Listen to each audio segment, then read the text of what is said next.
So సేవకి వెళ్ళినప్పుడు వస్తుంటే ఎవరైనా చేసిన కిరికిర్లు పెట్టారంటే ఇంక లేకపోయింటే బాగా జరిగేదేమో సేవ అనుకుంటాం చాలా సందర్భాల్లో, కానీ అది తప్పంటారు. సో సేవలకు వెళ్ళినప్పుడు అపోజిషన్ అనేది ఉంటే ఫాస్ట్ గా ప్రోగ్రెస్ అవుతాం. కానీ మన జ్ఞానం తెలిసి ఉండాలి. ఒకవేళ ప్రోగ్రెస్ జ్ఞానం తెలియకుండా ఆపోజిషన్ లో పెట్టుకున్నామనంటే అల్లాడిపోతాం. ఎందుకంటే ఏ నిమిషానికి, ఎందుకంటే ఆపోజిషన్ వాళ్ళంతా విఘ్నాలు వేస్తూ ఉంటారు. సో విఘ్నాలు వేసినప్పుడు ఆ సమస్యల్ని చూసి చాలా మంది భయపడతారు. ఎందుకంటే విఘ్న వినాశకులు అవ్వలేదు కాబట్టి. సో సమస్యలు వస్తే ఏమైతుంది? వినాశనం చేస్తాం అంతే. సో అప్పుడు ఏమైతుంది? మన శక్తి పెరుగుతూ ఉంటుంది ఆత్మలో. సో జ్ఞానం గనక తెలిస్తే వ్యక్తుల్ని చూసి భయపడం. సేవలకు ఎటువంటి వాళ్ళు వచ్చినా మనకు ఓకే అనిపిస్తది. ఎందుకు? మన ఉన్నతి జరిగిపోతది కాబట్టి.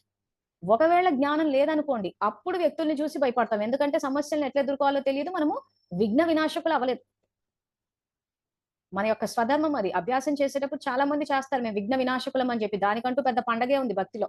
అంటే ఎంతో మంది సేవాదారులు విఘ్నాలను వినాశనం చేశారు. కాబట్టి ఆ రూపానికి అక్కడ పూజ జరుగుతోంది.